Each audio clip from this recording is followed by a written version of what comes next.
Our first topic in the skeletal system will be osseous tissue, specifically the bone cells found in your body, and we'll be looking at the difference between compact bone and spongy bone.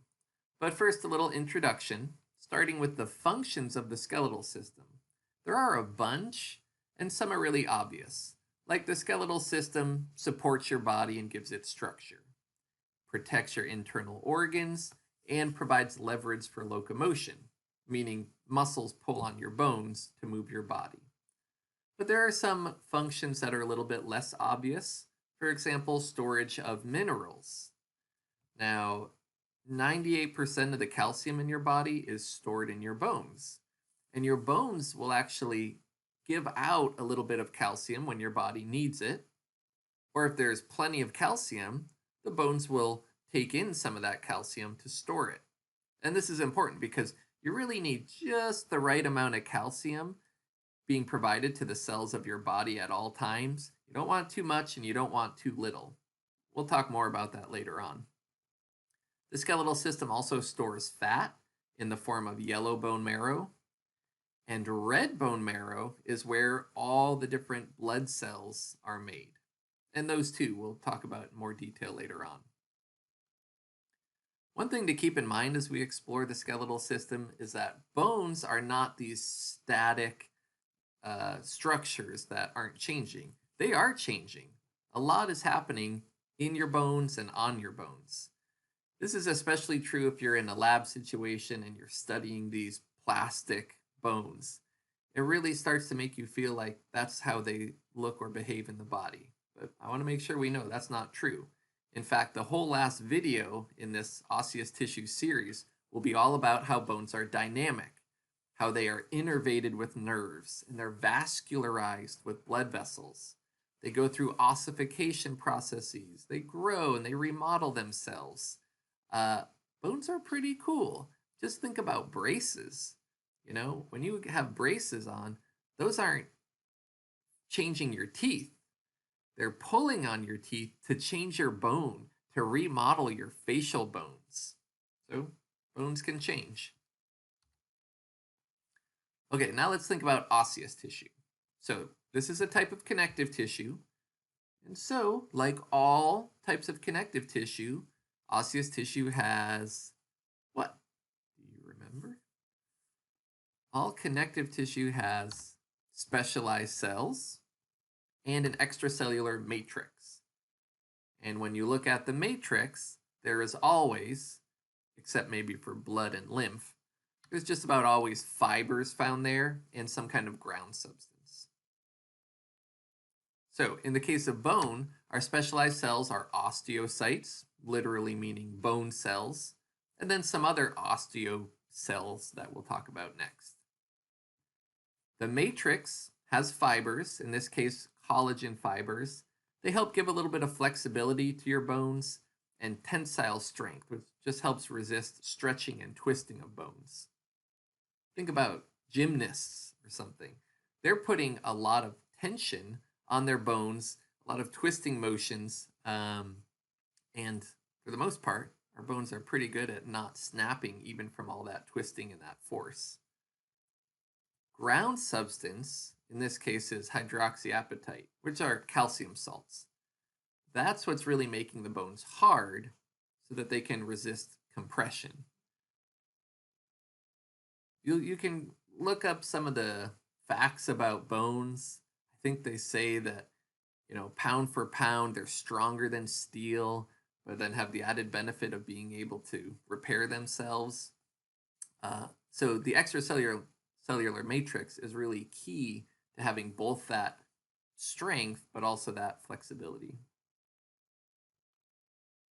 All right, so let's look at some bone cells.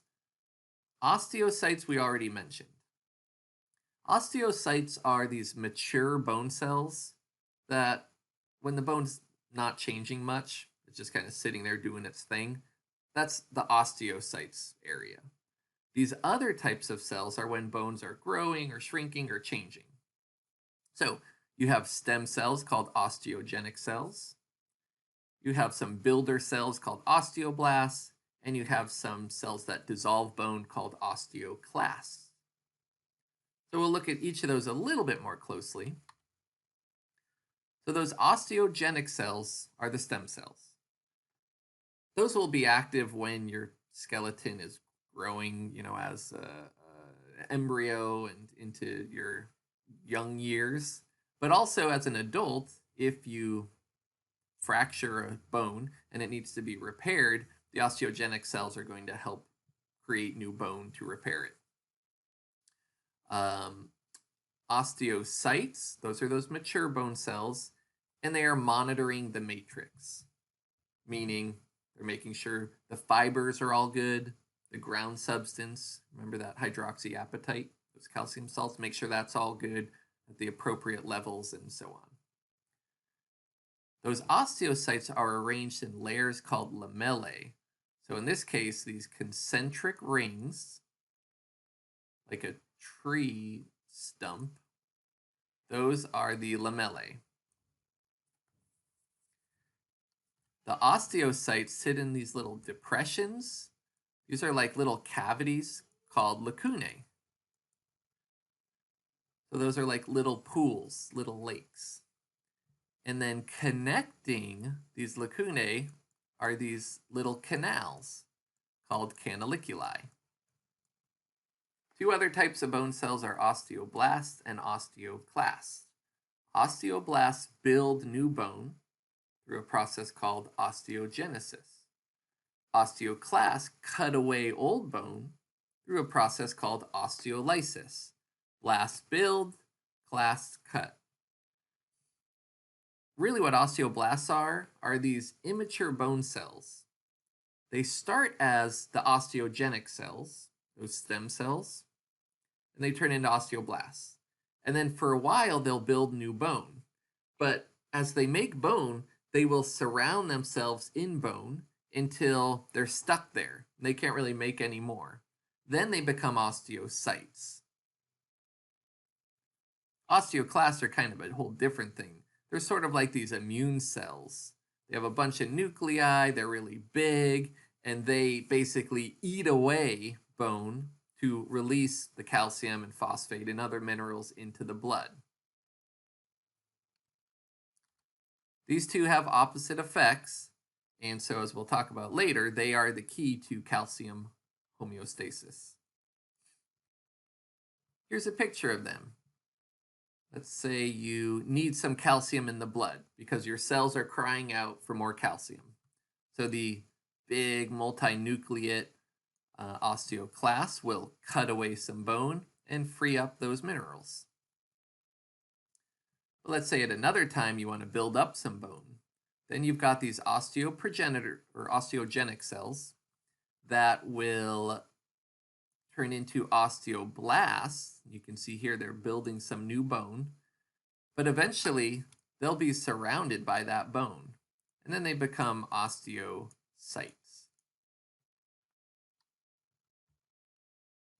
Okay, so now let's look at compact and spongy bone. The first thing to know is that compact bone is a dense type of bone that forms the outer cortex, or the hard outer shell, of most of the bones in your body. So here's a long bone. Maybe this is the humerus. And you can see that outer compact bone. Or if we want to look at a flat bone, like the bones in your skull, here's two layers of compact bone. Spongy bone is a more porous type of bone that contains bone marrow, and usually it's surrounded by the compact bone. So there's a bunch of spongy bone in this long bone, there's a bunch of spongy bone in this flat bone. Let's look at these in a little bit more detail. Compact bone, we said, is a very dense type of bone, and it is dense relative to spongy bone, but it's still full of passages. Like we have these central canals and perforating canals, and little canaliculi, and then little cavities. So all types of little holes and little passages through this bone.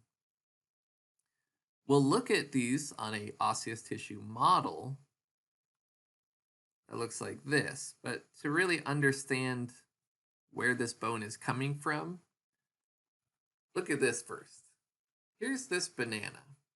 Now, I'm going to cut a disc out of this banana. Okay?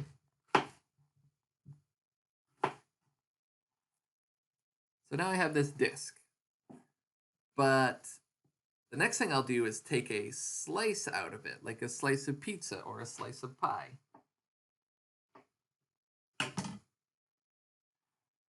Now what I've got is the peel here, forming this very durable outer part of the banana. And then the inside soft part of the banana is softer and smushier. That's what we're looking at in this model, or this diagram. We've taken a long bone, like pretend this was maybe the humerus or femur or something. They've taken a slice out of it and then cut a slice of that slice. So we can see the outer compact bone, where like the peel of the banana is, and then the softer, spongy bone inside. That's what we're looking at here. Now let's find some of these structures on this figure. First is osteons. Osteons are the structural unit of compact bone, meaning all that compact bone is mostly just a whole bunch of osteons. There are these long cylinders that have a little central canal inside, which is full of blood vessels and nerves and other stuff. On this model, here's one osteon. This whole thing is an osteon. That's shaped like a circle, right? But if we look from the side here, we can see how it's actually a cylinder that runs down the length of the bone. So your humerus has osteons running all the way down through the compact bone, with the central canal in the middle, and you can see some blood vessels inside. Oh, and why are osteons like a bunch of straws? Well, if you have one straw, it's relatively weak. But these cylinder shapes actually provide quite a bit of support. If you have a whole bunch of straw-shaped structures together, they can hold a pretty good amount of weight. And so the osteons are like straws in that one isn't very strong, but a bunch of them provide a lot of structural support. Okay, let's look for these lamellae. These are rings around the central canal and other areas. So here's our concentric lamellae again. But we also have circumferential lamellae going around the whole circumference of the bone. And we have interstitial lamellae, these in-between lamellae. Tucked in and amongst the osteons are the interstitial lamellae. Just different names for what's pretty much the same thing. Here's our lacunae again, these cavities. So we can't quite make them out, but inside these little lacunae are osteocytes. Canalicula are the little canals. These are going to make sure that as the nutrients arrive inside this little artery, that they can make their way to all of the lacunae, to make sure that all these osteocytes that are kind of isolated inside their little cavities, make sure they all have access to nutrients.